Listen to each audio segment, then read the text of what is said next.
graduante. Soy profesor de la Universidad Internacional de La Rioja. Tengo el placer de acompañaros en este curso de cultura de la investigación.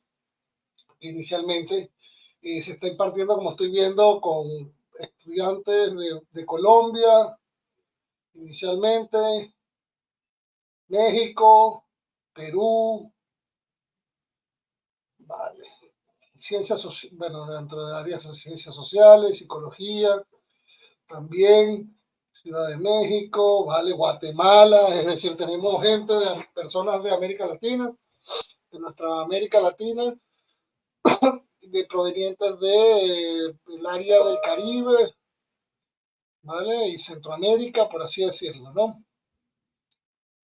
Perfecto, genial. ¿Hay alguien que está en España? No.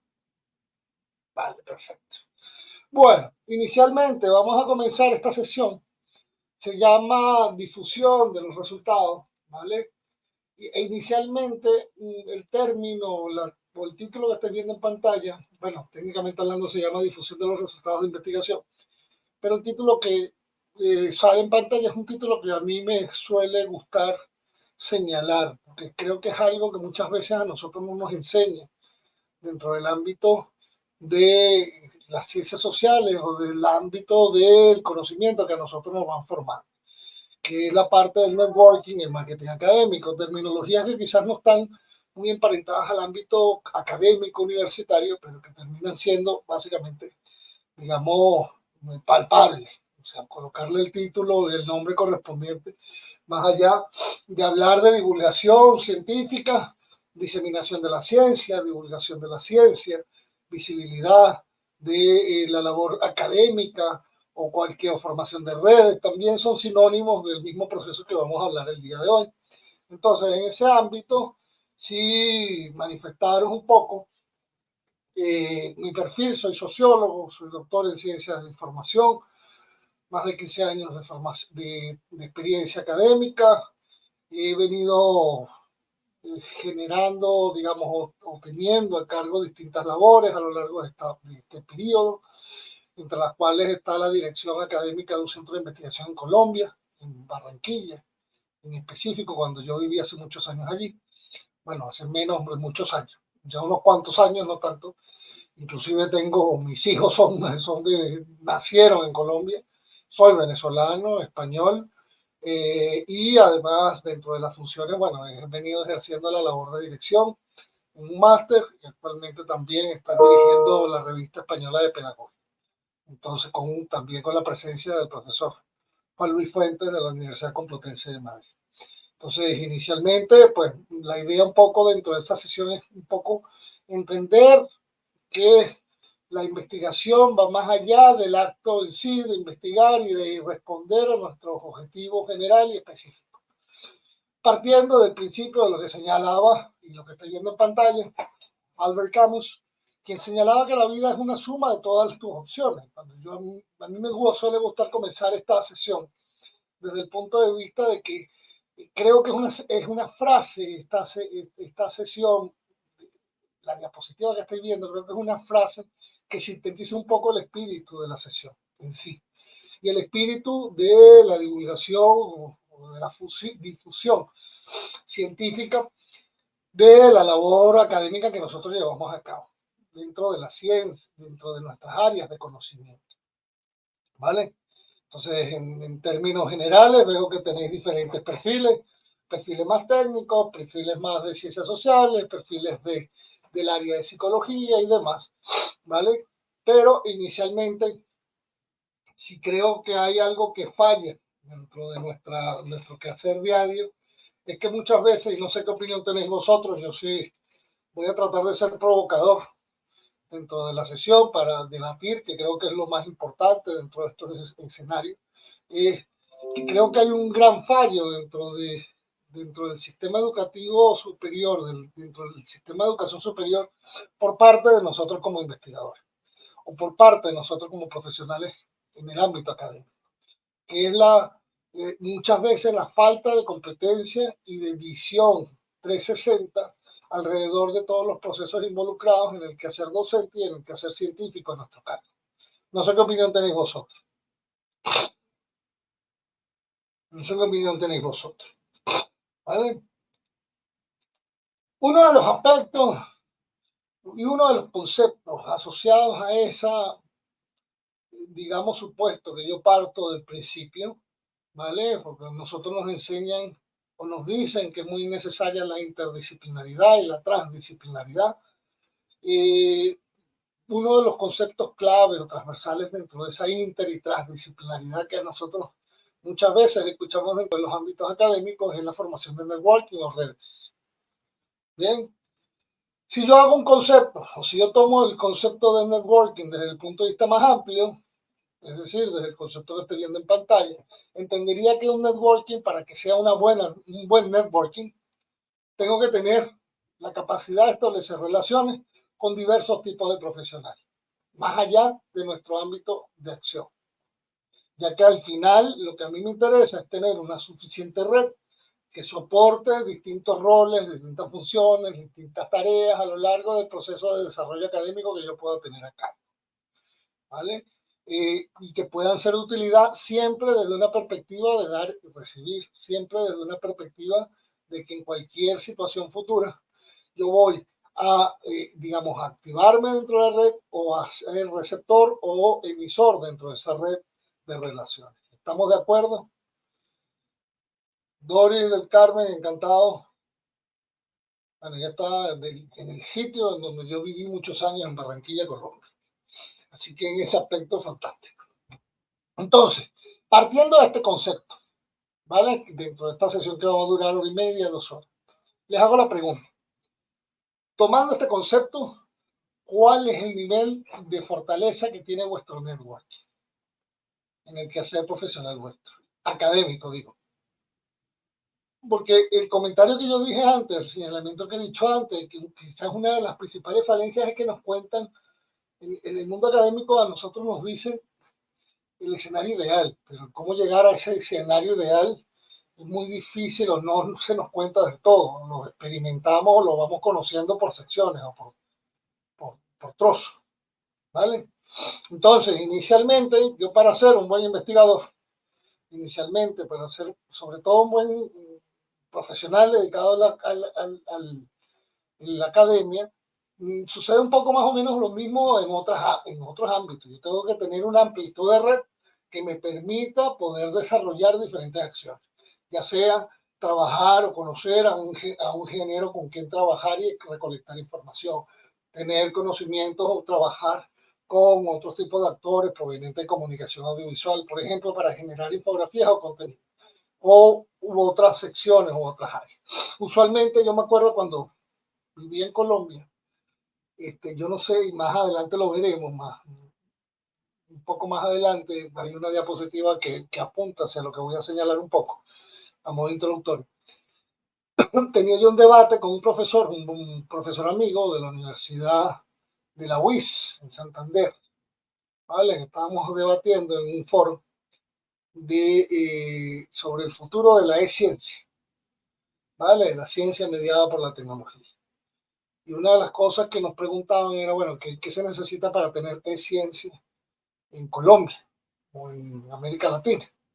Y él decía que, bueno, lo que se necesitaba básicamente era una nueva generación de investigadores. Básicamente porque él era físico, esta persona que yo estoy hablando era físico. Y él muchas veces se moría de la risa conmigo. Él me decía, pero que a mí me da risa escucharte. Me lo decía así de frente. Porque él me decía, vosotros lo de ciencias sociales, habláis de esto, pero yo, o sea, vosotros quedáis en el discurso. Yo, ¿qué me vais a contar vosotros lo de ciencias sociales? Me lo decía, había mucha confianza, también he de decirlo, pero él decía, bueno, vosotros lo de ciencias sociales habláis de mucha inter y transdisciplinaridad y yo no les veo a vosotros trabajando con tanto ingeniero. En cambio, yo, que soy físico, tengo la obligación de trabajar de forma inter y transdisciplinar porque básicamente los datos que yo tengo son tan grandes que yo no los puedo procesar solo. O sea, yo necesito tener una red que me garantice las condiciones mínimas necesarias para poder yo trabajar en proyectos con unos volúmenes de datos que son groseros. No estoy hablando de 1 millón de filas de Twitter, no estoy hablando de 1 millón de datos cruzados, no, estoy hablando de cientos de miles de millones de datos. Pero claro, hay áreas de conocimiento, cuando señalo esto, es porque también hay áreas de conocimiento de quizás, digamos, hay un mayor espíritu de la inter y transdisciplinaria que otros, ¿vale? Y muchas veces nosotros cuando entendemos las redes o el networking lo entendemos muchas veces dentro de nuestro área de conocimiento afín. Es decir, yo soy de ciencias sociales, pues yo soy sociólogo, trabajo con comunicadores o trabajo con psicólogos, pero no suelo tener esa fortaleza de red a la hora de plasmarla en otros contextos o áreas de conocimiento no necesariamente afines a mi campo. No sé qué opinión tenéis vosotros. En el ámbito, señala, en el ámbito de las ciencias naturales y similares, hay una cultura más colectiva, completamente, y a esa línea apuntaba este buen amigo de la UIS en Santander, de la UIS en Colombia, porque básicamente hay áreas en donde o te unes o mueres en el camino, porque no puedes analizarlo. Y yo les pongo un ejemplo más adelante, que es el proyecto, eh, el que generó la partícula de Bolzón, la partícula de Dios, ¿vale? El CERN de Suiza, si no sé si lo conocéis. Y el CERN de Suiza, debatiendo con este profesor, él me decía que aproximadamente se había hecho un cálculo dentro del CERN, es un consorcio de múltiples países, porque no hay ningún país que lo aguante ni siquiera de primer ranking en la ubicación de países desarrollados, ¿vale? No hay un país que tenga ese presupuesto para ello. Entonces han tenido que dividir la tarta entre múltiples países y conformar un consorcio de países. Él decía que aproximadamente se había hecho un cálculo del volumen de datos que ellos tenían, el CERN, y les daba para 50 edificios de 5 pisos cada uno, para colocar, hacer tesis doctorales, desde el suelo hasta el techo, sin ningún espacio más allá que un pasillo para colocarlos. Entonces, obviamente, hay contextos y hay áreas de conocimiento en donde quizás se propendan mucho más a este tipo de relaciones. Pero si hay algo que debemos primero hacer ese proceso de reflexión es estimar cuán fuertes somos a nivel de nuestro networking. Y uno de los aspectos fundamentales es el reconocimiento de dicha realidad. Una realidad que al final, como yo les decía, el networking no es yo aprovecharme de, sino un contexto muy básico, dar y recibir. En la medida en que yo genero ese tipo de principio de trabajo académico, pues obviamente el networking es mucho más fuerte, ¿o no? Yo a lo largo de este tiempo que yo he estado trabajando, creo que tengo aspectos de mejora en el networking a día de hoy, pero tengo un cierto nivel de tranquilidad en cuanto al networking. No necesariamente tengo gente de primerísima fila, pero tengo de gente de diferentes perfiles que me permiten a mí poder elaborar una propuesta, poder plantear algún tipo de iniciativa que garantice o que tenga una necesidad latente o manifiesta de interdisciplinaridad, por ejemplo. Por tanto, yo no necesito aprender a un oficio o a una técnica en específica porque ya tengo a esa persona y él sabe, o él o ella sabe perfectamente que yo, cuando le pida, esa persona va a recibir también. Y yo voy a estar pendiente para ello. Y eso es básicamente el contexto del networking o de la red. Muchas veces a mí me decía un profesor cuando yo trabajaba en Colombia, me decía, ¿usted cómo hace para publicar tantos artículos? ¿Vale? Yo le decía, tan sencillo, trabajo en equipo. Tengo una red en donde yo no solamente barro hacia adentro, sino hacia adentro y hacia afuera, y cada vez uno genera esa dinámica de dar y recibir, y en ese proceso, pues obviamente se establecen unas relaciones de consolidación mucho más estables en el tiempo, en donde yo no necesariamente me convierto en una célula activa, sino puedo entrar en invernación tranquilamente con una persona que tal vez no he trabajado en los últimos años, pero volver a activarla en algún momento y viceversa. Eso es la calidad de una red, ¿vale? En el caso de Doris del Carmen, ella señalaba en la jurídica, son pocos los que tradicionalmente hacemos esas uniones. Es correcto. Entonces, digamos, creo que en ciencias sociales y humanidades, más allá de que somos ciencias sociales y humanidades que deberíamos propender a este tipo de escenario, creo que tenemos mucha teoría y poca práctica, en términos generales, es lo que siento, ¿eh? Y soy muy crítico en cuanto a eso, ¿vale? En cuanto a mi área, ¿vale?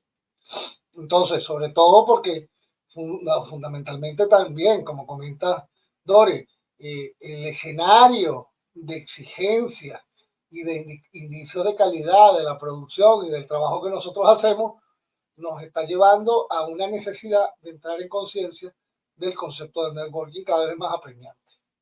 Yo tengo una amiga, una profesora de la Universidad de Juan Carlos, que ella me decía, ¿y cómo tú haces? ¿Tú me puedes explicar cómo tú haces análisis de tópico o análisis de Geoffrey o análisis de redes o este tipo de técnicas y tal? Yo le decía, sí, te puedo explicar, pero yo no soy experto dentro de esa área, porque yo para eso tengo una red de trabajo en donde trabajamos, publicamos en conjunto, listo, tú levantas este dato, yo te digo cuáles son los datos, lo programamos, generamos el apartado de marco teórico y se crea un círculo, por así decirlo, virtuoso de producción científica. Entonces yo le decía a ella, o te pones a formarte tú y te metes en un máster de Big Data, ¿vale? O Data Mining, y tú aprendes a programar, o estableces o tienes una red lo suficientemente sólida como para tú poder avanzar en la producción de conocimiento y en el aprendizaje y en el desarrollo de temáticas que son de tu interés con la participación activa de actores diferentes a tu área de conocimiento. Entonces, ¿me estás escuchando?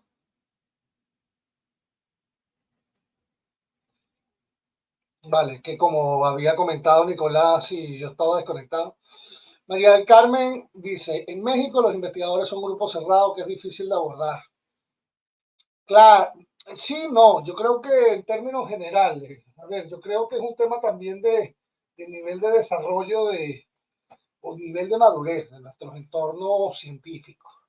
Yo creo que en América Latina hay diferentes niveles de madurez, como hay en Europa, ¿vale? O en América del Norte.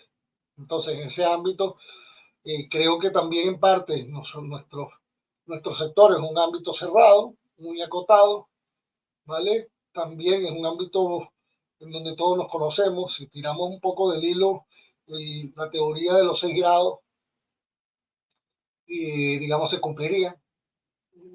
Todos nos conocemos, todos llegamos a conocernos, a leernos o a escucharnos en algún momento, si somos medianamente activos dentro de nuestro ámbito de acción. Lo que pasa es que sí es cierto que, digamos, eh, la ciencia o la academia quizás es muy parecida a una lógica en buenos contextos, ¿vale? Entonces, en ese aspecto, digamos, eh, es difícil, sí, pero eso sucede en todos lados, María del Carmen, ¿vale? Pero veremos más adelante qué aspectos hay que tener también en cuenta, porque la utilidad del networking, ¿para qué es? ¿Cuál es la asociación que vosotros ven entre la utilidad del networking, el título y la imagen que estáis viendo en pantalla? ¿Cuál es la finalidad del networking?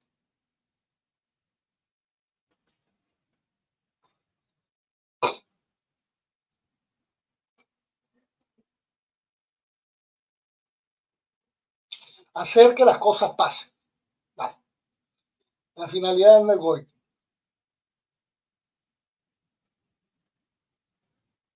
Otra propuesta, colaboración, estar presente. ¿Qué más? Maximizar el alcance, el efecto sobre lo que se debe impactar, compartir, contrastar ideas. La utilidad del networking es hacer eficiente la inversión del tiempo y la inversión de la energía empleada. Yo no puedo cambiar que 24 horas sea un día o que un día sea 24 horas. Pero si yo tengo un buen networking, yo no necesito hacer todo. Yo necesito, digamos, tener la suficiente agilidad como para que la energía empleada en la bola blanca, impactada en la bola 5, y que a su vez puede impactar en el resto, pues genere, digamos, una acción que propenda a los diferentes ámbitos, a las diferentes facetas que nosotros cumplimos en el ámbito académico. Porque yo no conozco un docente que sea solamente docente. Un docente también tiene unas labores de gestión, unas labores de investigación, ¿vale? Unas labores de dirección, unas labores de múltiples ámbitos. Entonces yo o rindo el tiempo siendo efectivo con mi red o sencillamente es muy difícil abarcar todo. A mí muchas veces me preguntan, ¿cómo usted hace para dirigir un máster, tener tesistas, escribir artículos de forma constante, investigar, dirigir ahora una revista y demás? Generando networking. Es decir, yo cuando meto un ciclo de trabajo o un ámbito de donde yo estoy trabajando como investigador, yo estoy tratando como docente o ámbito académico, profesional en el ámbito académico, yo estoy tratando de establecer no cómo desarrollar la función en sí, sino cómo yo genero puentes alrededor de las funciones que yo ejecuto. Claro, me diré, ¿cómo lo hago? Pues yo soy director de un máster, el máster tiene un grupo de investigación que está asociado a este, yo soy el IP de ese grupo de investigación, a través de los investigadores asociados que hacen parte del profesorado del máster, escribimos artículos, investigamos, proponemos, hacemos propuestas, yo no estoy en todas las propuestas al frente, hay propuestas que dependiendo del perfil pues va uno al frente o no, en fin, se genera un mayor rendimiento de la energía aplicada a una determinada acción. Pero eso es básicamente una networking, Nicolás, el confiar en el otro. Y el confiar en el otro se genera bajo esa dinámica de dar y recibir. Yo conozco mucho y conocemos seguramente mucho que lo único que han aprendido para conformar la red es recibir y no dar.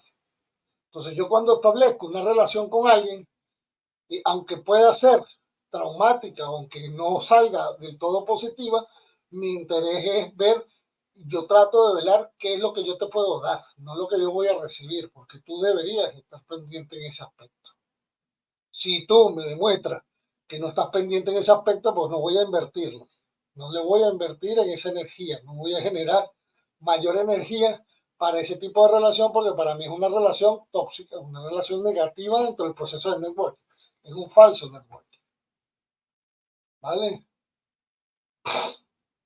Entonces, en ese aspecto, hay decisiones estratégicas, en efecto, pero sobre todo una necesidad de aplicar y ser mucho más eficiente en las diferentes roles o funciones que nosotros tenemos a cargo. ¿Para qué? Para reforzar relaciones laborales, para dar a conocer el trabajo, para acceder a personas o entidades, para adquirir mayor grado de conocimiento, para realizar nuevos socios, para detectar nuevas ideas, para aumentar el rango de posibilidades de trabajo académico que hagamos. Por ejemplo, Benito comenta, ¿qué nos puede decir con respecto a la pertinencia del networking estrictamente en relación con la producción de conocimiento independientemente de las ventajas para la academia? Para mí, fundamental. Si yo no tengo, yo te puedo escribir en un año 1, 2 y hasta 3 artículos solo, en 12 meses. Es decir, procesando yo los datos, ¿vale? Haciendo la interpretación, haciendo el marco teórico, elaborándolo y demás. ¿Correcto? Pero si yo aplico el escenario del networking, ¿vale? Para la producción de conocimiento, yo he llegado a publicar 7 y 8 artículos en un año. Pero claro, lo mismo que me decía que yo le respondía a un profesor. Él estaba con la lengua afuera, dicho coloquialmente, y se daba palmadas por haber publicado 2 artículos en un año, y yo te estaba publicando 7 u 8, pero claro, 7 u 8 en donde cada uno saca o se establece a partir de ese networking que tú tengas una mayor potencialidad, en donde yo no necesariamente soy el primero del autor. Fíjense, yo por ejemplo, yo tengo nosotros, y si quieren yo les muestro más adelante, cuando avancemos un poco más, algunas aplicaciones prácticas que yo lo he aplicado, al menos a mí me funciona, ¿vale? O al menos a mí me ha servido. Yo, por ejemplo, he tenido proyectos en donde yo no solamente exploto los datos y los investigadores que están, Porque en un proyecto de investigación hay gente que está, hay gente que no está y hay gente que se espera y nunca llega. Entonces, ¿qué pasa? Que yo he sido IP en una buena cantidad de proyectos.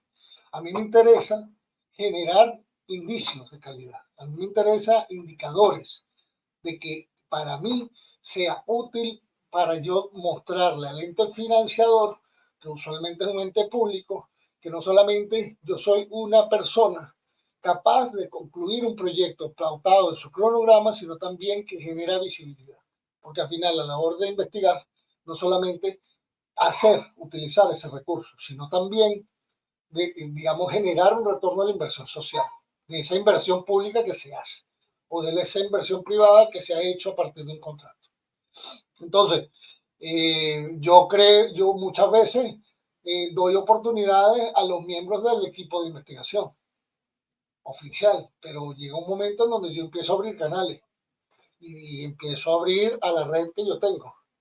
Entonces, hay momentos en donde terminan produciendo más los de la red que los mismos miembros del equipo de investigación. ¿Por qué?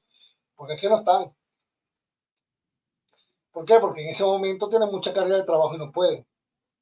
Entonces yo no puedo esperar, el proyecto tiene que generar resultados y yo no puedo estar esperando a que todos tengan la condición ideal para poder aportar. Entonces en ese aspecto abro. Entonces nosotros, en vez de publicar, yo en vez de decir a un ente oficial que me ha dado unos recursos, yo te voy a producir un libro y 2 artículos, te voy a enviar, pues termino yo produciendo 2 libros y 8 artículos en un proyecto. Es un retorno a la inversión social, la inversión, sí, claro, y todos felices. Y hay artículos que yo voy, hay artículos que no voy, y hay artículos que voy adelante porque yo he liderado ese tema. Yo gano, sí, gano. Gano inclusive no estando en la producción. ¿Por qué? Porque el proyecto yo lo lidero.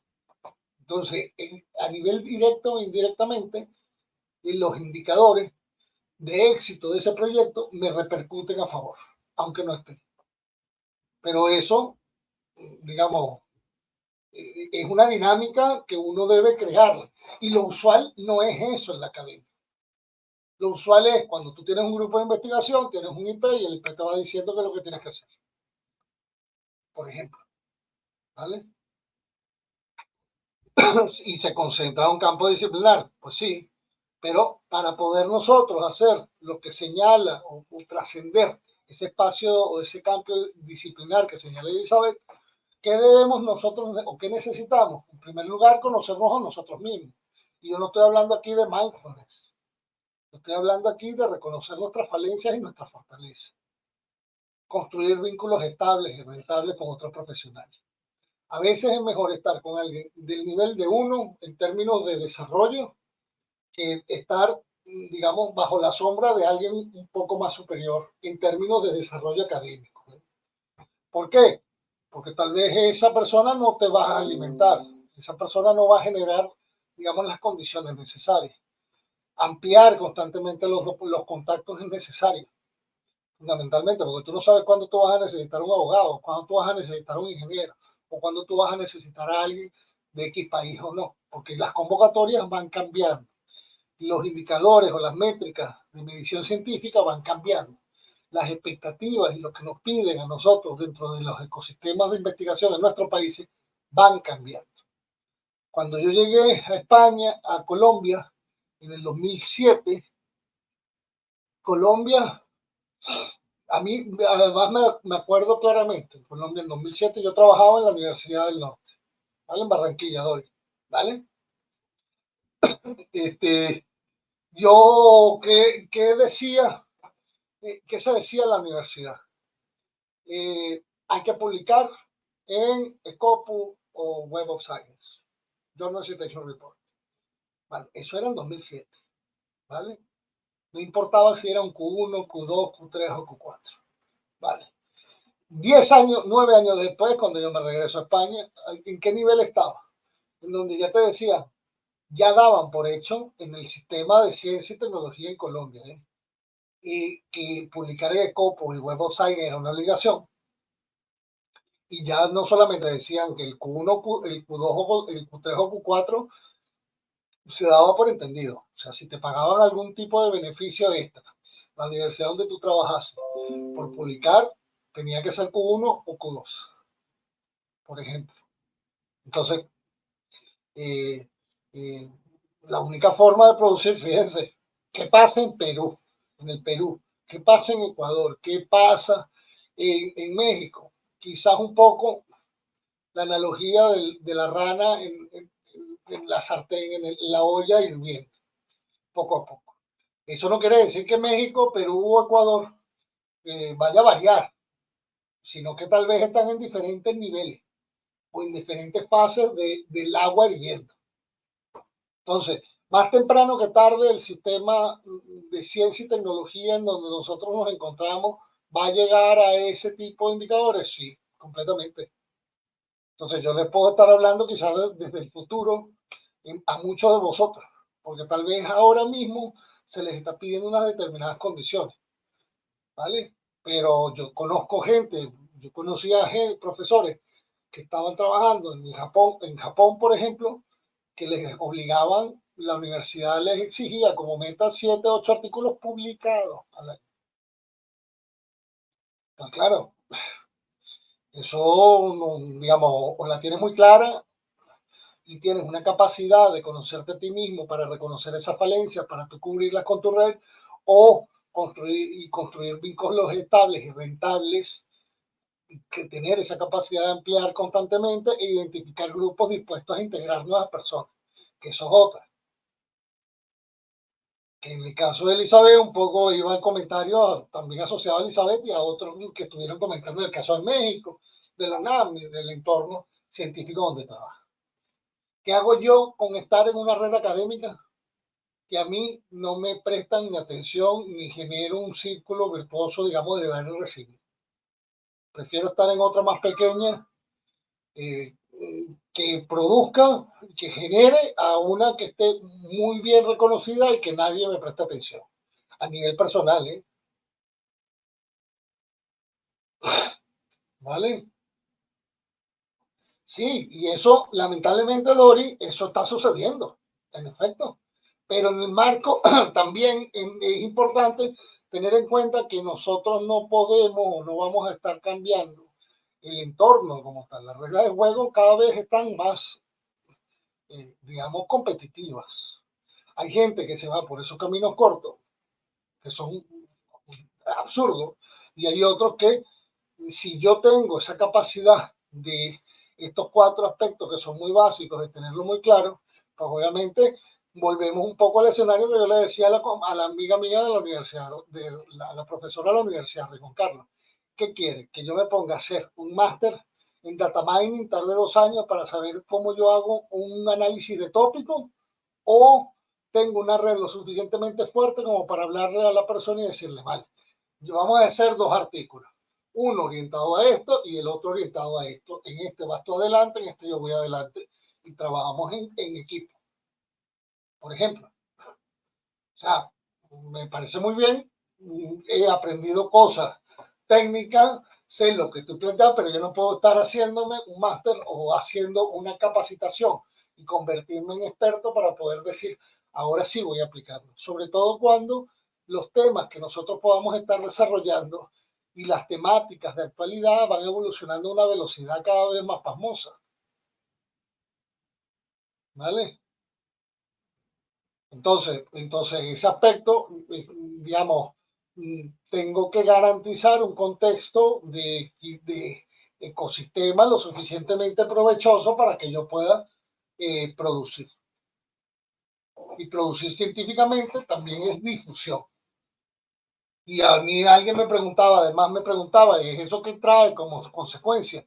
Pues trae como consecuencia, yo sí creo que la difusión de los resultados científicos bajo esta dinámica es, digamos, muy provechosa, no solamente para el conjunto de lo que yo he venido señalando, sino para mi nivel de citado. O sea, el nivel de citación que yo tengo no me lo han dado otros, me lo he gestionado yo a partir de ese círculo de el segundo concepto que vamos a hablar, que es el marketing académico. ¿Vale? Entonces, si yo produzco genero visibilidad, pues obviamente genero espacios de trabajo y genero nuevas líneas de producción. Entonces, en ese aspecto, no, ni siquiera, yo no, nunca he aplicado, y sinceramente yo nunca he aplicado el tema de tú me citas, yo te cito. Fíjate. Pero yo tuve una jefa en Colombia que ella me decía algo que era muy cierto, una persona muy sabia, ¿vale? Al cual yo aprendí muchísimo y la tengo siempre muy presente. Ella decía que uno tiene que aprender a tocarse el tambor uno mismo, porque nadie se lo va a tocar. Entonces, digamos, en ese ámbito puede estar asociado a lo que estamos hablando el día de hoy. ¿Qué espacios de networking? ¿Cuál es ahora mismo, con el contexto que vosotros estáis viendo y en la diapositiva que estáis viendo? Por ejemplo, ¿cuál es el espacio más importante de los que estáis viendo en pantalla? ¿Alguno me puede decir?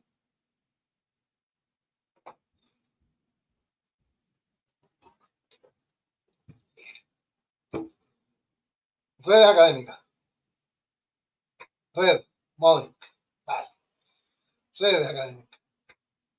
Nicolás Arias. Él habla del café. Muy bien. Comparto la visión de Nicolás. Lo más interesante de un ámbito académico o del espacio de desarrollo de networking muchas veces está aquí. Estos son espacios tradicionales, las conferencias, los grupos de trabajo, la participación en redes académicas, pero los espacios más distendidos son los que mejor funcionan. Por ejemplo, y lo hemos visto durante la pandemia, que no podíamos ni siquiera ir a conferencias si todo era digital o no, todo era virtual o demás. También tenemos no solamente este espacio, que es donde yo verdaderamente calo a las personas, donde verdaderamente uno logra tener un espacio de compartir información, de conocer, de generar bounds, lo que hablan los norteamericanos de lazos, ¿vale? Que allí es donde verdaderamente se dan. Los grandes lazos que yo he tenido no han sido en una conferencia que yo he dado, han sido después de la conferencia, caminando por la ciudad con una ponente, por ejemplo. Y sigo manteniendo relaciones con ese tipo de personas que con el ponente que expuso el trabajo XY, por ejemplo. O sea, fundamentalmente los espacios tradicionales, estos espacios distendidos son los más significativos, pero durante la pandemia también hemos visto y existen otros espacios. LinkedIn es un espacio interesante para generar redes. ResearchGate también. Pero también hay otros que son, digamos, de corte mucho más generalista, que muchas veces los desestimamos, pero que también son importantes. Facebook, Instagram, Twitter, WhatsApp, páginas personales. Son espacios. Y como bien señalan estos autores debajo, las redes sociales cada vez se han convertido en un componente esencial a nivel educativo. Es decir, si nosotros no somos capaces de entender que existe un espacio tradicional de acción científica y un espacio cada vez que va ganando más peso a nivel de redes y a nivel de conformación de ese networking en diferentes ámbitos especializados o generalistas, pues obviamente estoy fallando sobre todo en la generación de canales que me permitan esa relación. Porque a mi Facebook, yo no aspiro a que una persona, yo cuando comparto un artículo en Facebook, no estoy esperando que un colega mío me cite, pero el amigo del amigo del amigo mío tal vez está haciendo una tesis, por ejemplo, o tal vez el amigo del amigo mío tal vez está haciendo un documental, por ejemplo, o el amigo del amigo mío quiere hacer una entrevista en un medio, por ejemplo, y esos son espacios de visibilidad científica y de divulgación, por ejemplo. Entonces, ¿qué es lo verdaderamente, como señala Iván, qué es lo verdaderamente importante? ¿Para qué estamos en la academia? Estamos para la academia, en principio, cuando yo hago una labor científica, no solamente es para escribir artículos, eso es secundario, es un resultado, es un efecto de una acción. Pero finalmente, nuestra labor como académicos es generar una transformación en el entorno social, ¿A través de qué? Del contacto, del conocimiento que yo genero con otros actores, no solamente con los pares míos. Los pares míos me pueden citar, pero en principio yo debería compartir ese conocimiento, lo debería saber la persona de a pie o el estudiante que se está empezando a formar o cualquier otra persona que no necesariamente es un par mío.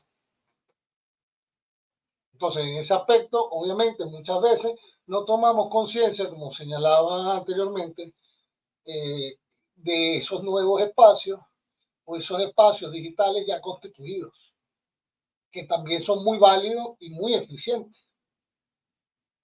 ¿Vale? Entonces, por ejemplo, cuando trabajaba en Colombia, yo trabajé de 2007 al 2000, de 2007 a 2015, comienzo de 2016. Y a mí, yo me encontraba haciendo una convocatoria, un proyecto de conciencia en la oficina.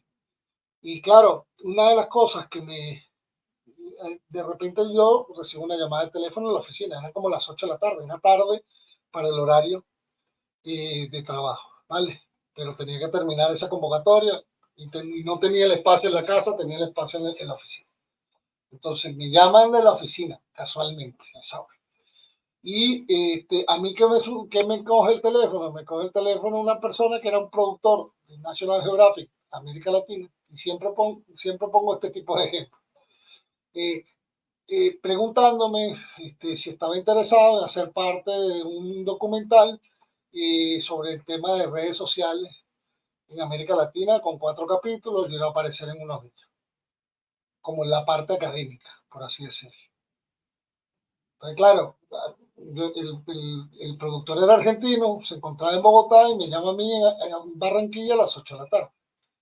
Pero bueno, dentro de mi condición naif, por así decirlo, inocente, dentro de todo, yo le pregunté por qué me llamaste a mí. O sea, habiendo en Bogotá colegas que yo conozco y que tocan el tema, o sea, que pudieran hablar tranquilamente. Y él me respondió algo que uno entiende por qué la importancia de este tipo de espacios. Y me decía, porque es que eres el único que hemos podido conocer o ver lo que ha hecho. Porque te hemos visto en Facebook, te hemos visto en Twitter, te hemos visto en las presentaciones, hemos visto en YouTube lo que tú has hecho, lo que tú has comentado. Y esa es la línea que nosotros nos gusta, la onda o los temas que tú tocas. En cambio, no hemos conseguido ningún otro investigador colombiano en Colombia que haga esto. Claro, ¿cuál era la diferencia mía a otros que no contactaron? Que yo sencillamente hacían uso de estos espacios y los otros no. Entonces pierdes oportunidad. ¿Vale? Y cada cierto tiempo, pues uno va consiguiendo ese tipo de situaciones, pero producto al sacar máximo provecho esos espacios de networking. ¿Vale?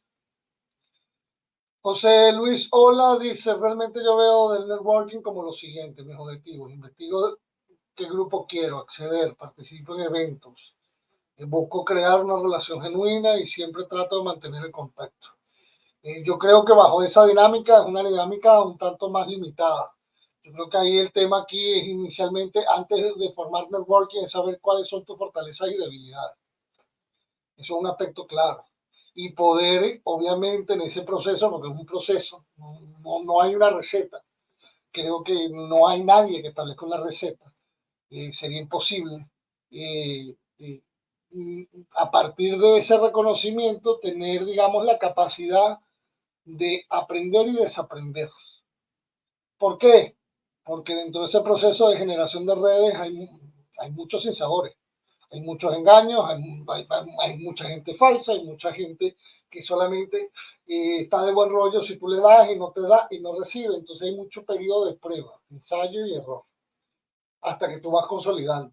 Yo no necesariamente una buena red es mucha gente. Una buena red de gente eficiente, de diferentes perfiles. ¿Vale? Entonces, en ese aspecto, digamos, son importantes tenerlos en consideración. Cada canal, por tanto, de lo que hemos venido hablando, ya sea tradicional o no, tiene sus propias dinámicas. Tienen un canal de comunicación o unas características propias de comunicación especial, que deberían ser tratados de forma especial. Ahora me diréis, bueno, ¿y cómo hago? Por si doy clases, voy a congresos y también tengo que tener Facebook, una página de Facebook, Twitter, ResearchGate, porque es que la comunicación es un proceso transversal de nuestra función. Digamos, en ese aspecto yo creo que es fundamental y uno de los errores que muchas veces caemos es que creemos que la difusión de la labor que nosotros hacemos es un, digamos, es un acto de prepotencia, por un lado, mal visto por el resto de colegas o compañeros, y por el otro, digamos, entendemos muchas veces la difusión como un trabajo añadido. Y no es ni lo uno ni lo otro. Había uno de vosotros que decía que la ciencia, en ciencias sociales, sobre todo en la parte jurídica, decía Doris u otra persona, eh, era muy cerrada. Yo decía que era como especie de logia. En la academia hay muchas logias dentro de nuestros campos de conocimiento, ¿correcto? ¿Vale? ¿Sí o no? Esto lo estábamos hablando ahorita. Pero claro, el problema es que muchas veces nosotros tenemos que asumir que todos estos canales, toda la comunicación debería ser una labor transversal de acción. Entonces, para yo poder trascender a esa logia, también yo tengo que generar un espacio de comunicación, un espacio de visibilidad. Y una de las características, además de las logias que tienen nuestras áreas, es que, a ver, yo no conozco ningún profesor que no tenga ego, o ni a nadie en el ámbito académico que no tenga ego. Y me van a disculpar, pero es que la verdad, o sea, ¿quiénes de vosotros no os gusta salir como autor de una obra? O sea, cuando vosotros publicáis un artículo, cuando a vosotros os entrevistan, cuando a vosotros sale un cartel que vosotros sois ponente, no os gusta. O sea, es parte de la naturaleza. Entonces, no, como se dice coloquialmente en España, no empecemos a jugar solitario y engañamos nosotros mismos. Entonces, no es una falsa ni modestia ni una arrogancia, es una acción natural. Es una acción natural del trabajo realizado, de la visibilidad y sobre todo del deber que nosotros tenemos de comunicar a nivel social. ¿Cuántas veces hemos estado en contextos donde no se sabe, fuera del ámbito académico, qué es lo que nosotros hacemos más allá de dar clases? Por ejemplo,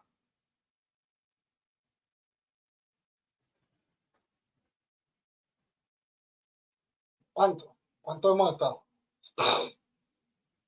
Entonces, uno de los grandes problemas es que no sabemos comunicar. Existen logias que existen ámbitos cerrados o disciplinares que son, digamos, muy acotados a un número de miembros, pero que yo tampoco tengo una noción clara ni de mi fortaleza ni de mi debilidad, y además la comunicación yo la ejerzo como una acción complementaria. Entonces, claro, yo tengo muchos años asumiendo que la comunicación es parte esencial de mi labor, es una parte más. Entonces, yo no la veo como un complemento, no la veo cuando tengo tiempo, no. Yo cuando recibo un artículo, pues trato de generar alguna infografía, las publico en todos los medios, programas y demás. Puedo tardar tranquilamente por artículo 45 minutos. Entonces, es una parte más. Les hago la pregunta, ¿cuál es la parte que creéis vosotros que es más importante dentro de un proyecto de investigación? Y mientras tanto le respondo a May. Sí es importante interactuar con colegas, pero más allá de los colegas también. Porque nuestro trabajo no es que nuestro colega únicamente nos reconozca, sino que los actores que financian también nos conozcan, que a nivel social tengamos un reconocimiento, porque lo que estamos haciendo no solamente es relevante a nivel académico en sí, sino es relevante y significativo para la población a la que nosotros analizamos. ¿Qué es lo verdaderamente importante? dentro de un proyecto de investigación? ¿Cuál es la fase del proyecto de investigación más importante para vosotros? Plantear bien la metodología, el análisis de datos en equipo, todas, mostrar los resultados. La parte más interesante para mí de un proyecto de investigación, asumiendo que todas las fases de diseño, ejecución y cierre son partes intrínsecas, es la parte cuando ya yo tengo todos los datos y ya he terminado el proyecto. ¿Por qué? Porque es cuando yo verdaderamente estoy a mis anchas y puedo divulgar y divulgo, cuando ya tengo los resultados y empiezo a generar divulgación constante, porque es la parte más significativa para mí, por todo lo que hemos venido hablando hasta ahora. La difusión de los resultados es fundamental. ¿Cuántas veces y vosotros que estáis haciendo, entiendo, un trabajo dentro de este curso, o me equivoco, o vais a hacer un trabajo dentro de este curso? ¿Sí o no? Vale. Ustedes saben cuál es la sección del trabajo que a mí más me cuesta corregir de muchos de los trabajos que a mí me toca corregir de los alumnos que me asignan. El plan de comunicación. El plan de comunicación. Porque usualmente lo que se me señala son uno o dos aspectos. Y usualmente, hoy por hoy, en el ecosistema de ciencia y tecnología, ya no solamente es necesario, se da por el plan de comunicación. Los proyectos europeos, y veremos más adelante, pero ya me voy adelantando, los proyectos europeos, por ejemplo, te exigen un plan de comunicación. Los proyectos en España te exigen un plan de comunicación y divulgación. Entonces, si tú no tienes eso, puedes tener el objetivo general específico y la metodología muy bien articulada, pero eso te penaliza. Entonces, si tú no tienes una idea clara de que cómo vas a visibilizar los resultados, pues tú básicamente le estás diciendo a una persona o a una institución, financiame un proyecto que puede valer 100.000 euros, o 100.000 dólares, o 100 millones de pesos, o 50 millones de pesos, que yo voy a generar unos resultados que nadie lo va a ver. Básicamente le estás diciendo eso. Entonces, mi pregunta es, ¿a quiénes vosotros le pagaría o le daríais el dinero? ¿Al que visibiliza o al que no?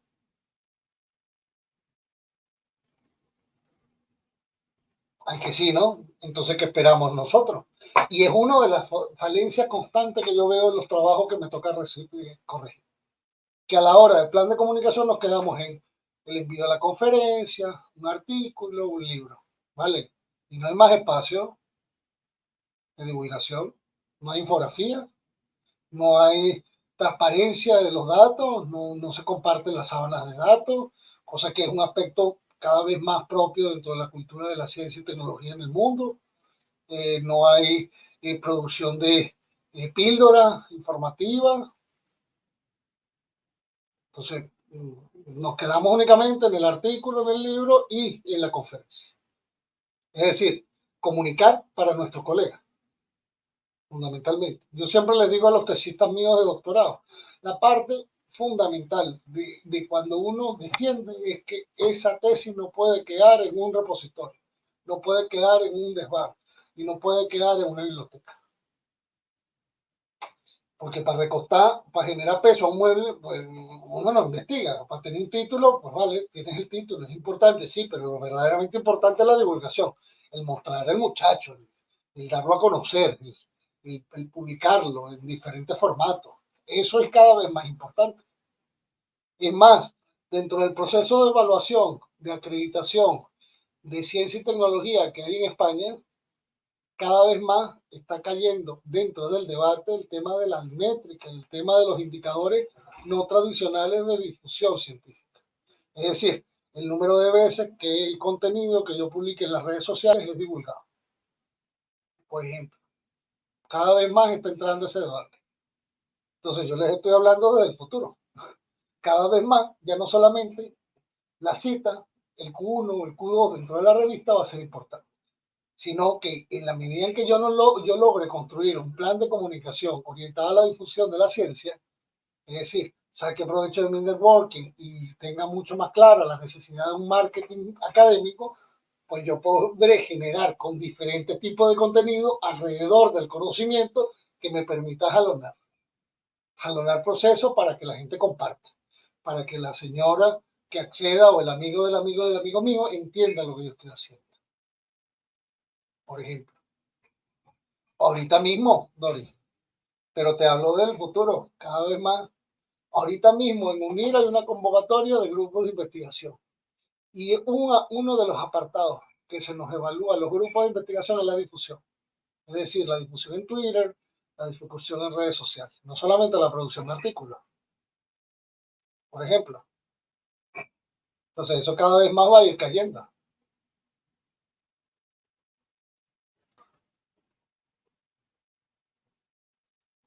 Nicolás le está llevando canales de comunicación.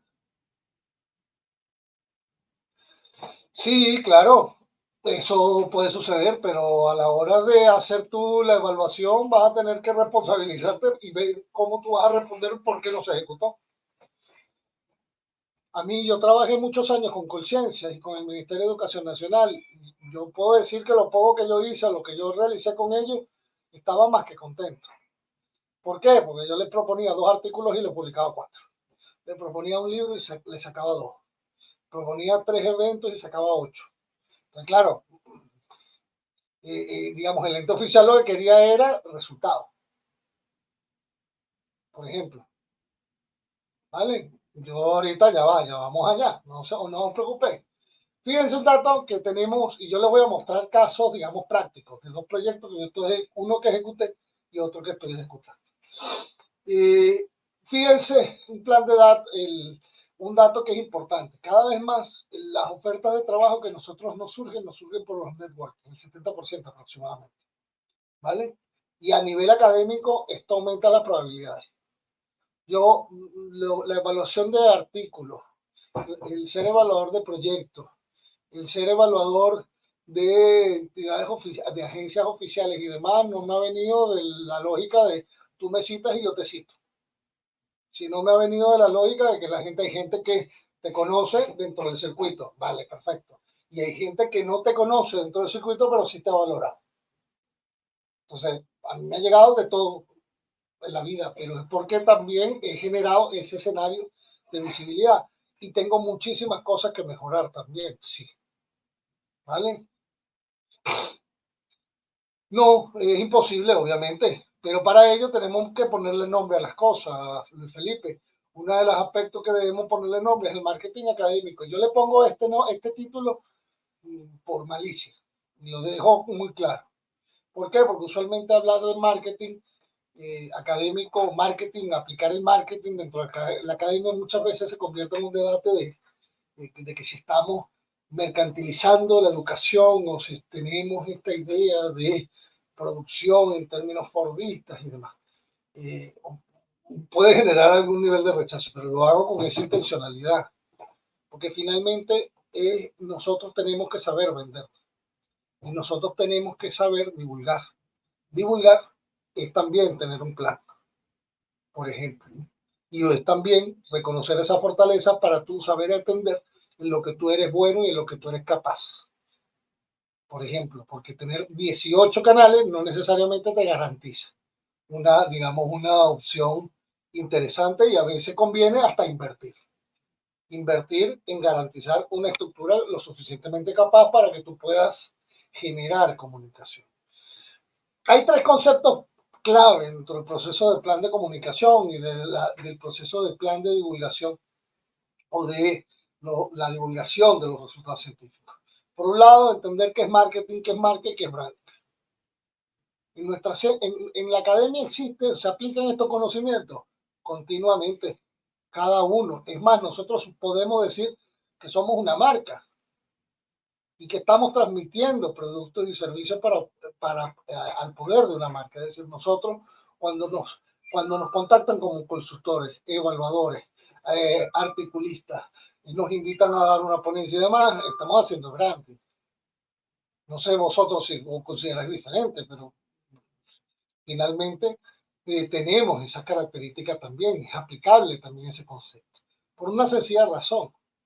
Nosotros, más allá de la diferencia de otros sectores productivos, que otros sectores productivos producen bienes y servicios, nosotros lo que producimos es capital cultural, ¿vale? Como dirían Margollet, como diría Baudrillard, entre otros de los grupos de pensadores postmodernos. Y generamos valor simbólico,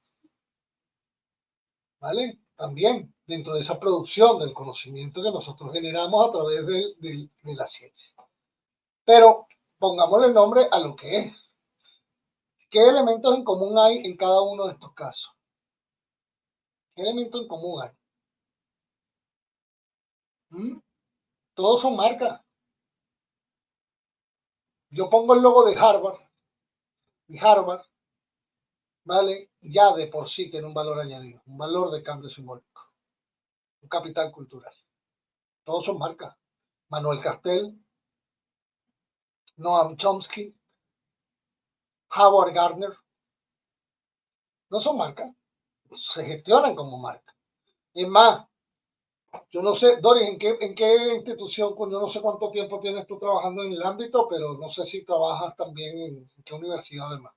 Yo me acuerdo, fíjense, sí, siempre pongo este ejemplo porque es un ejemplo muy claro del tema de la marca, ¿vale? De la Universidad Simón Bolívar. Vale. Hace unos años, cuando yo vivía en Colombia, en 2007-2008, la universidad donde yo trabajaba organizó un evento con Howard Gardner, ¿vale? 45 minutos de conversación, una ponencia de 45 minutos, era un evento en el estadio que ellos tenían y demás, ¿vale? Howard Gardner en Barranquilla, primera vez, ¿vale? Ustedes me pueden decir cuánto cobraba Howard Gardner en la estimación de la ponencia. Espero, creo que conocéis a Howard Gardner en términos generales. Vale. Howard Gardner por una conferencia de media hora, 45 minutos, que fue lo que duró, no más, una hora y chao. Fue, si más no me equivoco, fueron $85,000. La charlita.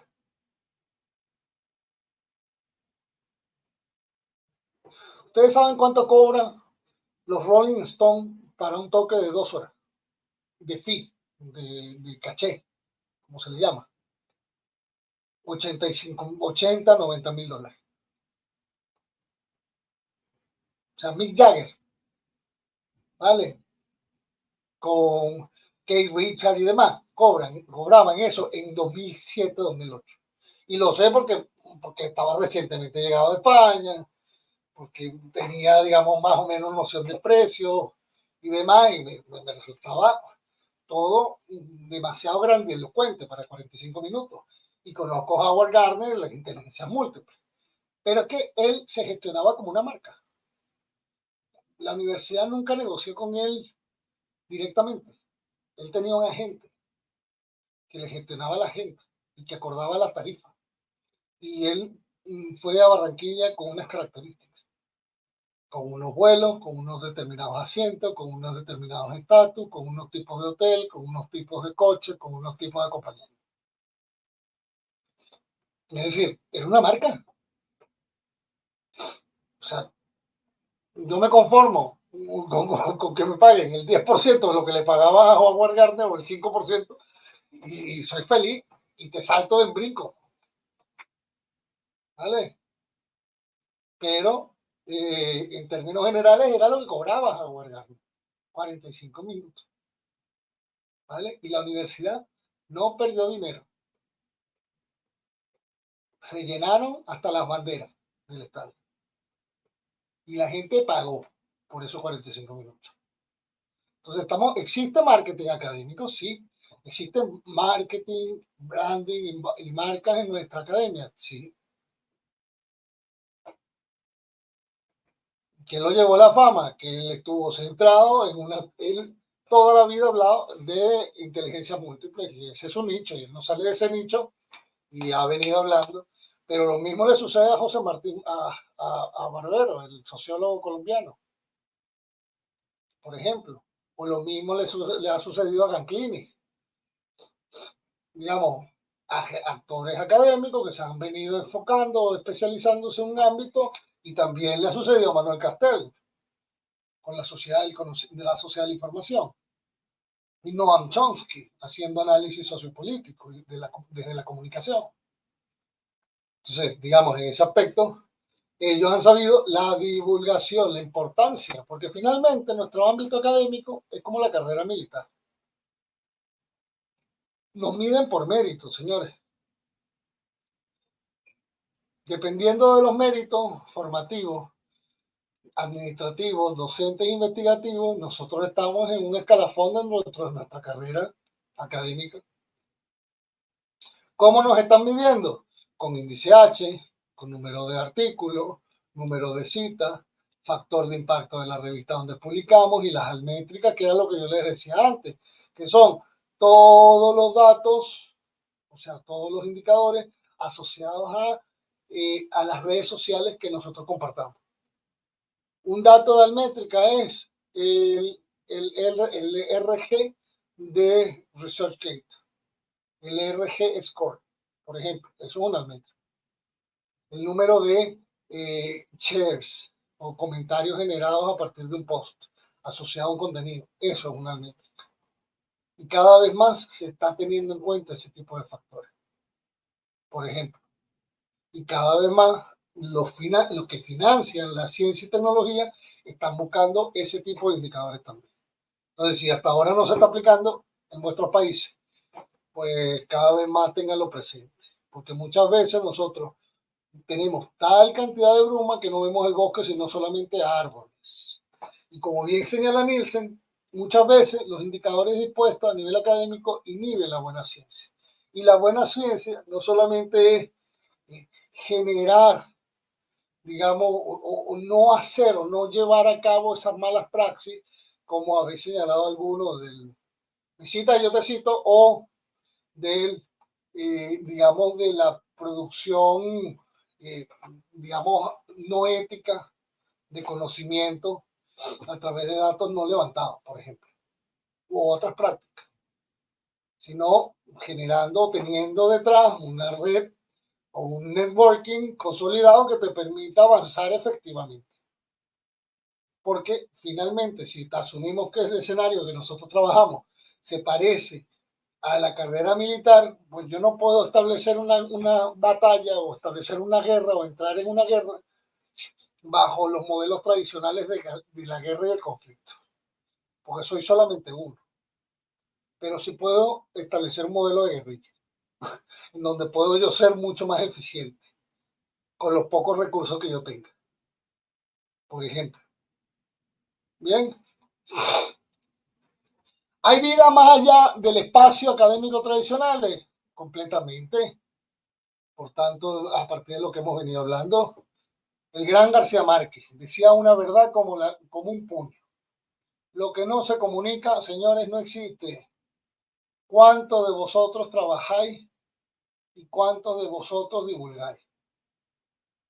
Es decir, buena parte de nuestro trabajo, ya sea como docente, ya sea como investigador, muchas veces no es visibilizado. Por tanto, ante los ojos de los demás no existe. ¿O me equivoco?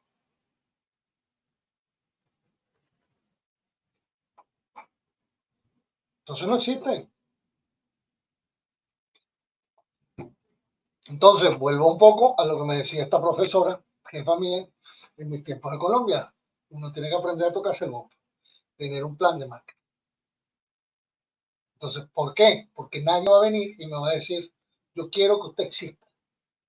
No, yo tengo que generar esa comunicación para que se visibilice lo que yo hago en verdad. Fíjense un ejemplo. Le da clic al enlace y va a recibir digamos, en principio está en el enlace el plan de comunicación que había en el programa anterior del plan de ciencia y tecnología de la Unión Europea, el Horizon 2020. ¿Vale? En ese programa se establecían unas directrices para la comunicación y la divulgación científica. Es decir, no solamente le interesaba a la Unión Europea proyectos, financiar proyectos para colegas, para divulgar científicamente a nivel horizontal, sino también a nivel vertical, ¿vale? Entonces, si tenemos esto en cuenta, ¿qué era lo que decía ese documento? Si le da clic, ¿cuáles eran los beneficios que dice la Unión Europea? Lo mismo que hemos venido hablando, no estamos tan locos. Reputación que genera esa comunicación, mayor reputación e influencia, generación de redes, porque la gente te ve como un activo, no como un pasivo dentro de una red, revisión abierta de resultados, favorece el debate académico y logra nuevos recursos.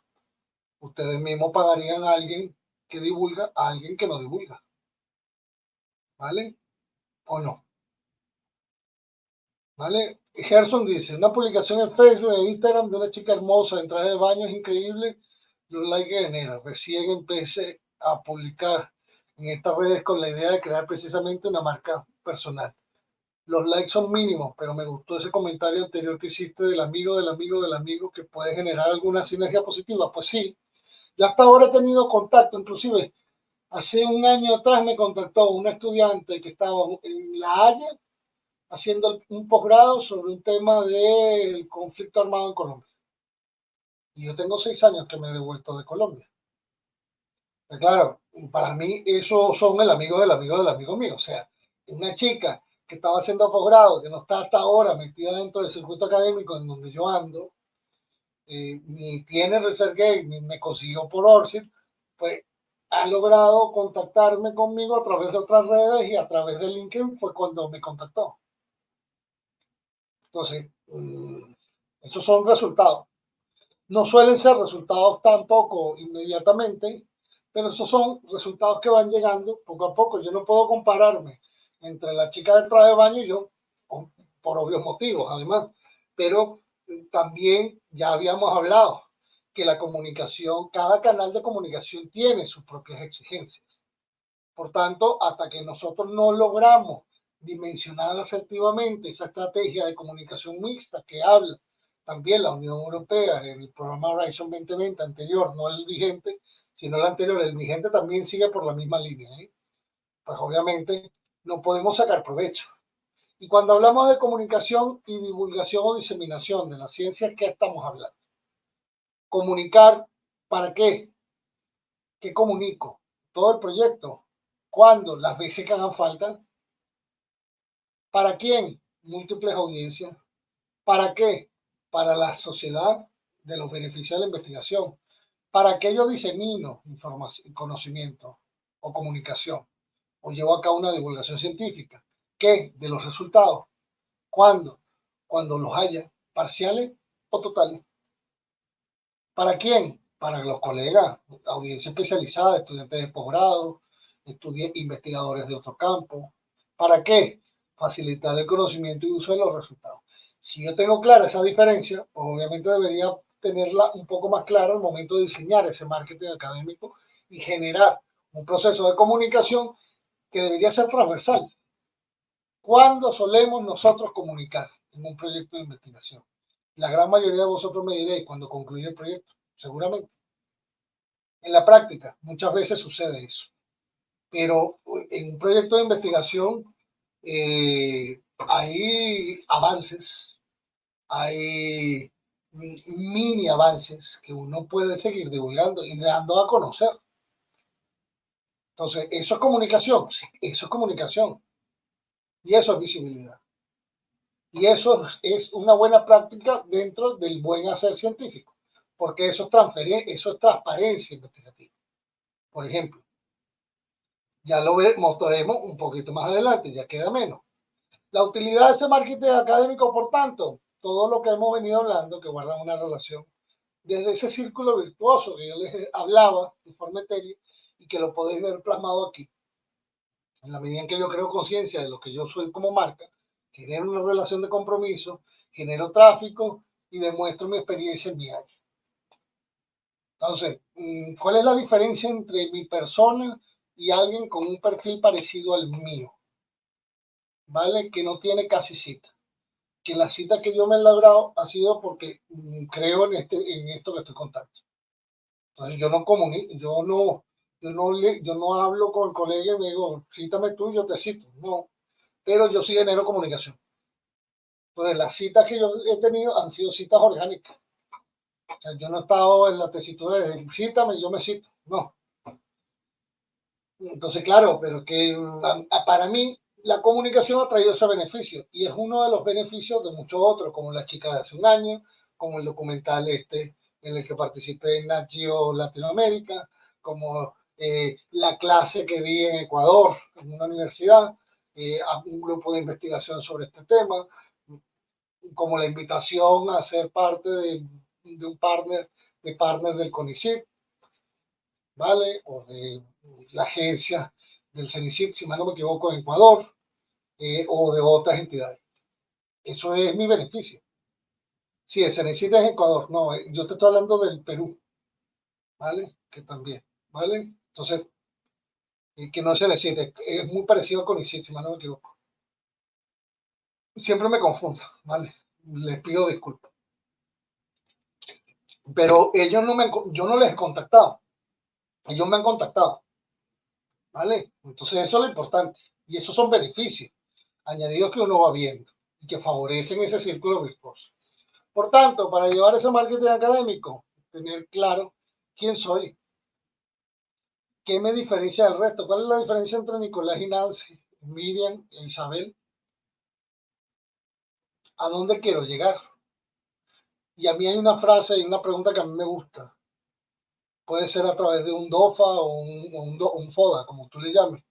¿Qué te gustaría ser de mayor? A mí me gustaría ser Howard Gardner, entonces tendría que tener claro cuáles son las características de ese referente. Por ejemplo, ¿vale? Y te lo digo, y se lo digo sinceramente, el que no conozca a Howard Gardner, búsquelo. Howard Gardner es el Mick Jagger, yo siempre digo de forma jocosa, ¿eh?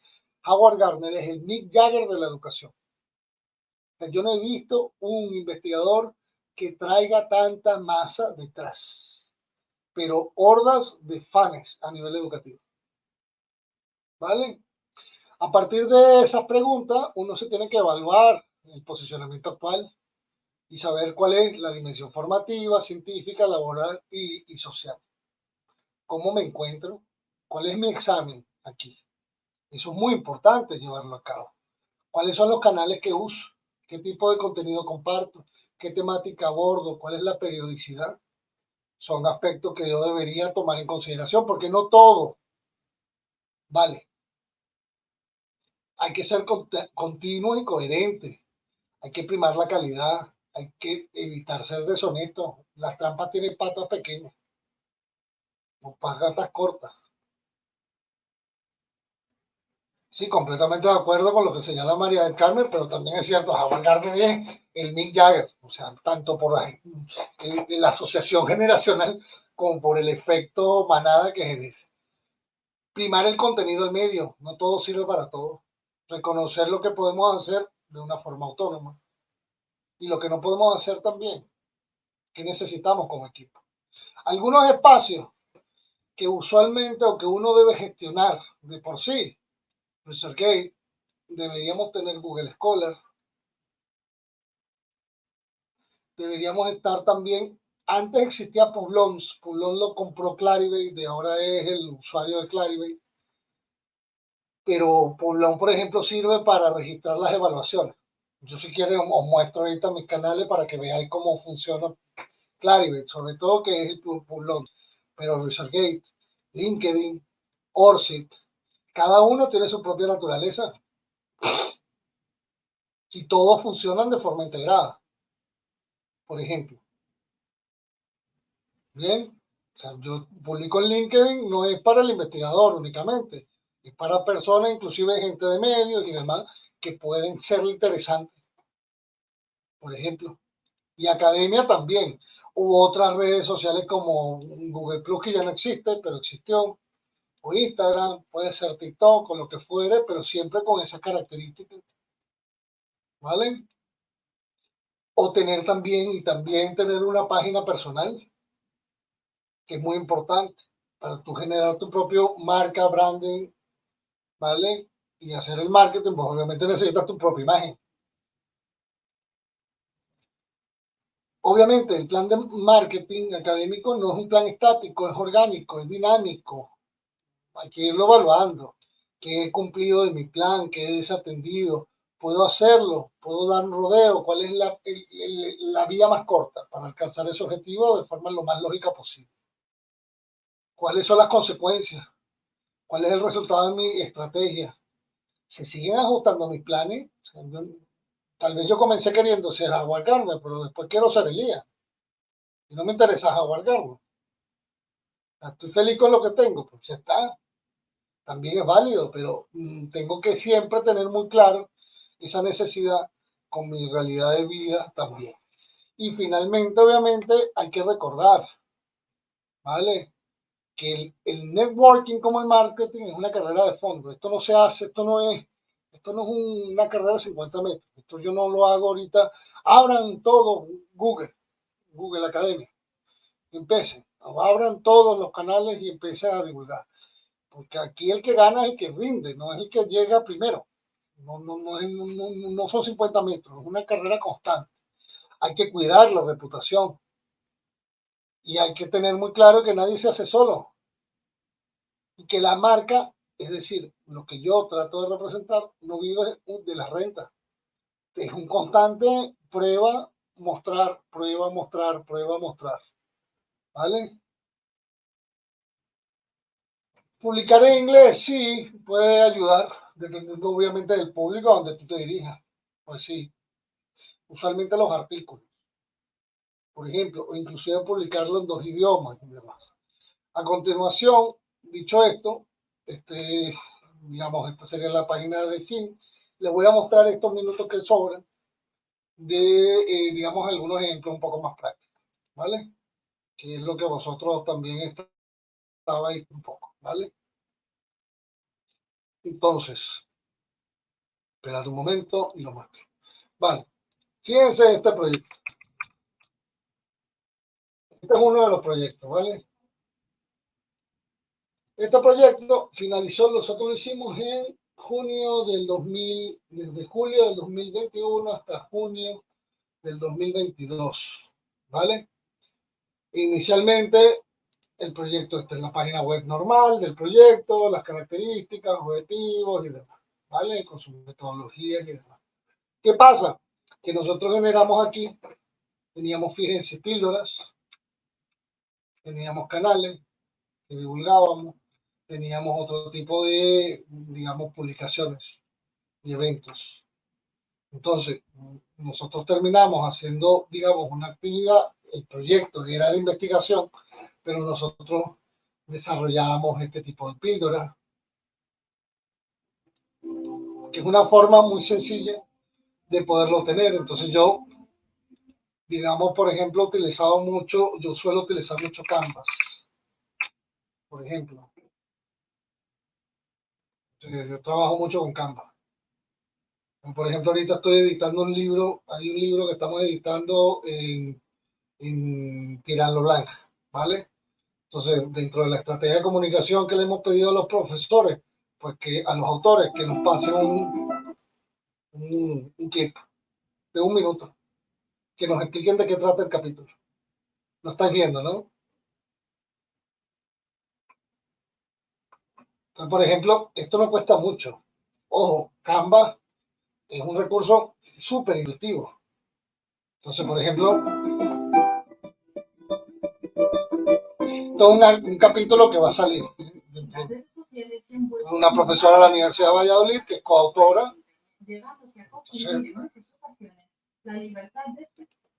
en este aspecto, de una forma, esto yo lo estoy pensando y se está utilizando como un gancho del libro. Ya el libro lo estamos editando, lo esperamos mandar a final de año dentro del proyecto, de uno de los proyectos que les voy a mostrar, pero obviamente esto yo no lo estoy haciendo para ahorita. Yo estoy esperando a cuando ya esté ya en maquetación el libro y ya tenga a punto de salir, que será para el mes de septiembre, octubre, pues ya tengo el gancho. Y no tarda mucho. O sea, Obviamente, Canva, yo tengo Canva porque Canva a mí es muy intuitivo, por ejemplo. Súper intuitivo. Entonces aquí yo tengo, por ejemplo, cosas como esta. Esto es otro proyecto que estamos haciendo, que hemos hecho. No, esto no. Lo vamos a poner de otra persona. Aquí está, Maxwell. Este es otro. Este es un proyecto que estamos haciendo.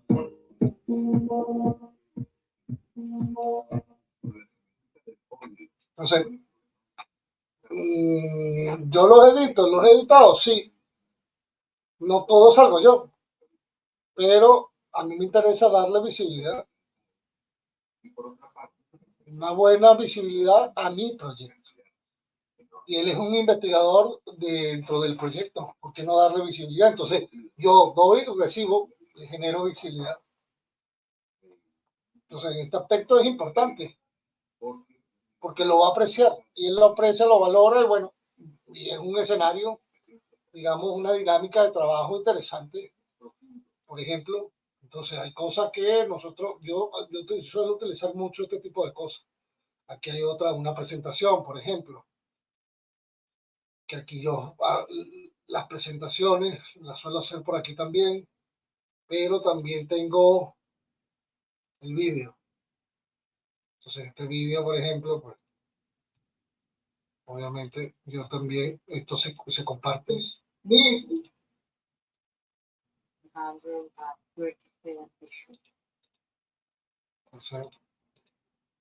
Said they're looking for building academic and professional networks. Entonces son cosas que uno va haciendo, pero no son contenidos que me van a puntuar, no son contenidos que a mí me van a puntuar como un artículo, porque el artículo es fundamental, como la comunicación, y es parte de la dinámica nuestra, pero este contacto, este contenido me genera ganchos de comunicación para que la gente acceda.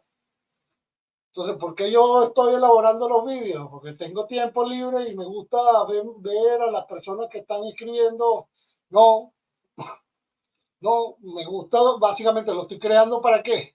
Para generar esas acciones, creando una imagen común, una imagen común al editorial del libro, de manera tal de que cuando salga, le doy reconocimiento a cada uno de los investigadores, y a partir de allí, pues habrá mayor interés en el libro. Por ejemplo, como yo también trabajo con algo que se llama Hot Suits, por ejemplo, ¿vale? Entonces yo suelo utilizar mucho este tipo de gestores. Entonces, para mí es una inversión, pues sí, es una inversión porque yo no puedo estar abriendo todos a la vez. Entonces yo publico, hay momentos, hay semanas que estoy publicando mucho más, entonces yo voy publicando aquí, y voy publicando aquí, entonces yo programo mis publicaciones. Por ejemplo, que una forma de hacer por así, esa guerrilla comunicativa, porque yo no tengo tampoco mucho más recursos. Por ejemplo, ¿qué otra cosa? Fíjense en este proyecto, todos estos eventos que se hicieron. Y todos son eventos sacados de la chistera, o sea, un evento organizado, estos fueron editados por Canvas, todo esta infografía la hicimos. Pero todo tiene visibilidad y todo caía en el canal del proyecto en sí. O sea, yo busco aquí el canal y tenía esto. Vamos a ver el canal. Todo esto. Yo tenía aquí, todos los vídeos eran estos. Entonces, cada uno son píldoras. Si vosotros tenéis, por ejemplo, siempre recomiendo, Canvas tiene una versión premium, que es la que yo tengo, ¿eh? Y en Canvas tiene la versión premium porque tiene una opción de, si tenéis alguna asociación no gubernamental, un ente público, un ente no gubernamental, ¿vale? Y podéis registraros, ellos tienen una opción para personas de entidades no gubernamentales. Os lo digo hoy, yo lo abrí desde una asociación que yo tengo, entonces Pero fíjate, esto se ha hecho, lo hemos hecho, y son cuestiones que ayuda, genera ese clima dentro del network, desde el punto de vista que, bueno, que esta persona obviamente le va a interesar también divulgarlo, entonces que lo divulguen y lo utiliza o no, pero al menos mucho más posible generar este tipo de contenido para que, digamos, son contenidos que no necesariamente me van a generar, digamos, una cita textual, una cita, digamos, en el artículo que yo publique.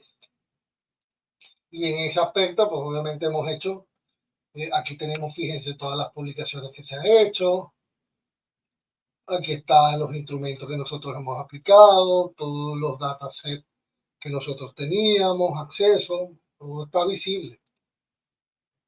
Aquí está toda la información, el que quiera aplicar el instrumento lo tiene, aquí están los informes, absolutamente todo. Aquí está un número especial que nosotros publicamos, aquí están, estos son cartillas que hicimos, muy cortitas, con 3 o 4 datos, los resultados destacados, los convertimos en eso, por ejemplo, eran contenidos, digamos, sencillos para gente no académica. O sea, que quería que los profesores, los profesores de institutos, que no suelen tener mucho tiempo para ponerse a leer el artículo, pues entendieran. Pero es que los resultados no se protegen. A ver, yo los protejo a ver, si yo me meto aquí, por ejemplo, en FileShare,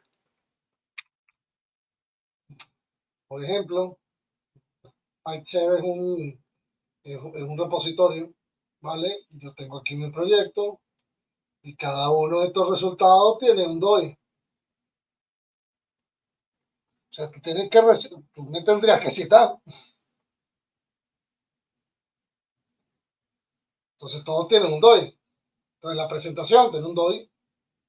Pues cada uno de estos tiene un DOI.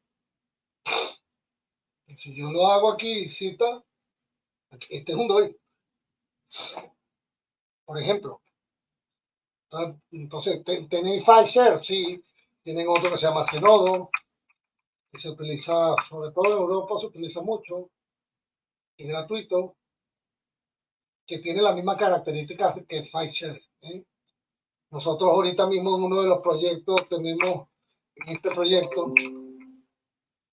por ejemplo, este proyecto, este es otro proyecto, nosotros hemos sacado, por ejemplo, vamos a sacar un monitor de audio, pero hemos tenido todos estos resultados.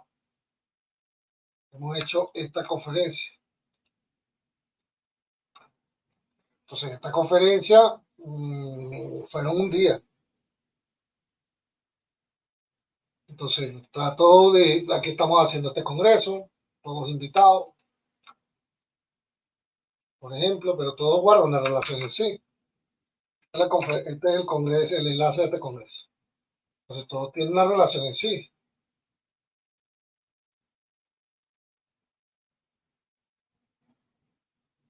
Por ejemplo, entonces este artículo, esto es un llamado del proyecto. ¿Cuál proyecto? Es Media. Media está organizando este evento. Tiene una imagen corporativa cada una diferenciada, pero está en una asociación, en principio. Entonces, en ese ámbito, pues cada uno tiene esas posibilidades. Resultados, pues nosotros compartimos los resultados en términos generales. Y ahí tenemos entrevistas, tenemos las convocatorias. Este llamado, por ejemplo, lo está haciendo una profesora que hace parte dentro del proyecto, ¿vale? Que es la profesora Tamara Antona de la Universidad Complutense. Entonces, es que yo no puedo estar en todo. Entonces, como no puedo estar todo, pues tengo que dar y recibir. Entonces, hay cosas que yo no estoy, hay gente que está. Y tener el diseño para un PDF, sí, claro. Para mí, aquí, por ejemplo, te da la opción de retirar, de descargar y tú dices qué tipo de formato tiene. Ya, es muy práctico. A mí Canva me gusta mucho, lo que pasa es que sí es cierto, yo tengo la versión premium. Entonces, con la versión premium, pues, bien, no tienes limitación alguna, porque yo tengo acceso a todas las plantillas. Entonces, está muy bien, porque te da juego, este, y hacemos esto, y esto es un clip que yo he hecho corto del evento, entonces vale, lo comparto.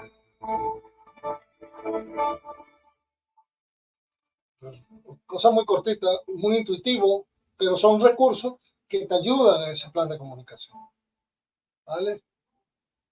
Powtoon sí, para presentaciones animadas lo puedes utilizar, sí, lo que pasa es que creo que Powtoon tiene más trabajo en términos de pensar el frame, ¿vale? Aquí hay uno, yo utilizo Hotsuits, pero hay múltiples, hay cualquiera. Yo creo que el mejor recurso es el que a vosotros os convenga, os sintáis más cómodos. Digamos, yo no gano nada por Hotsuits, ¿eh? Lo dejo muy claro, ¿vale? O sea, el mejor, hay múltiples gestores, ¿eh? ¿Sabes? O sea, no, hay gente que le gusta y otro que se llama mi, mi, mi, y otro que no me acuerdo cómo se llama. Clientes. Si buscan vectores en redes sociales, ¿vale? Tenéis aquí varios. Aquí, por ejemplo. Aquí tenéis diferentes gestores. Me han recomendado porque es muy sencillo y tiene una versión gratuita, ¿eh? Cool. Yo lo que pasa es que ya estoy inventado con Hotsuits, ¿vale? Pero Metricool está, porque además tiene la opción de articular TikTok, Facebook y demás.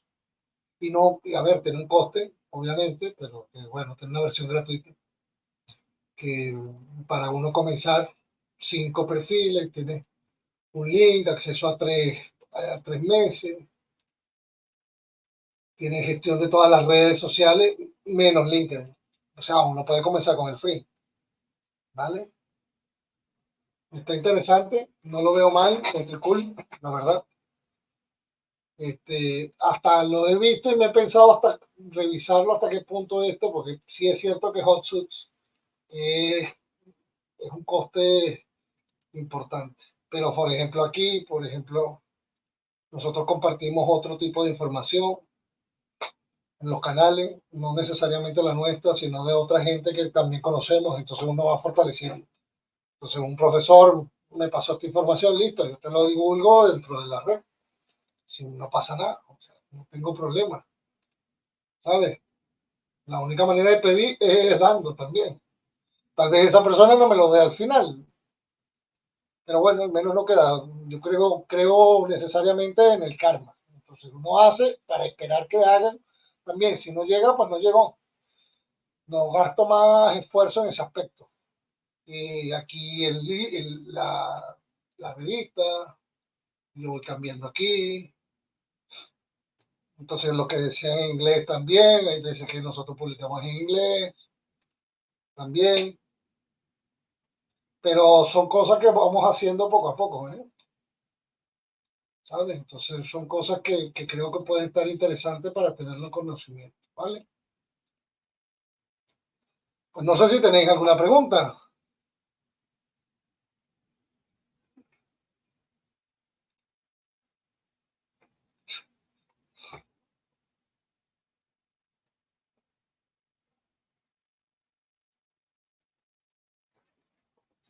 Nada, me alegra.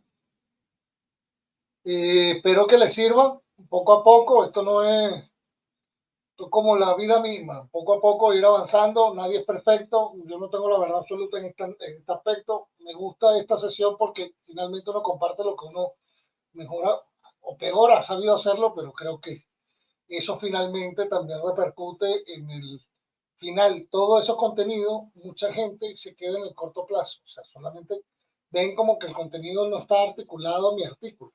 Y yo le veo una asociación directa, o sea, yo estoy completamente seguro, sin yo no haber aplicado este tipo de acciones comunicativas en todos los procesos que yo llevo a cabo de forma transversal y asumiendo la comunicación de forma transversal dentro de mi dinámica de trabajo, pues yo estaría convencido de que no tuviese por lo menos el 60% de las citas que yo tengo. en Google Scholar. Y creo que tengo una buena cantidad de citas. No estoy en el top 50 ni en el top 500 a nivel mundial, no. Pero no estoy mal dentro de mi ámbito. Conozco mucha gente con mayor escala académica, catedráticos o personas con mayor cantidad de años de experiencia y artículos publicados que no tienen ni el 10% de la cita que yo tengo. Y es básicamente porque tienen un modelo tradicional de gestión académica, cosa que hoy por hoy no es del todo lógico a mi modo de ver, ¿vale? Así que nada, espero que estéis todos muy bien. Muchísimas gracias por todo y por el espacio y espero que haya sido de provecho, ¿vale? Un placer y esto queda grabado. Yo les voy a subir la presentación a través de la zona de archivos, ¿vale? Para que lo tengáis. Correcto. Se me cuidan. Hasta luego. Que estés muy bien. El correo está en la página final de la presentación, ¿vale?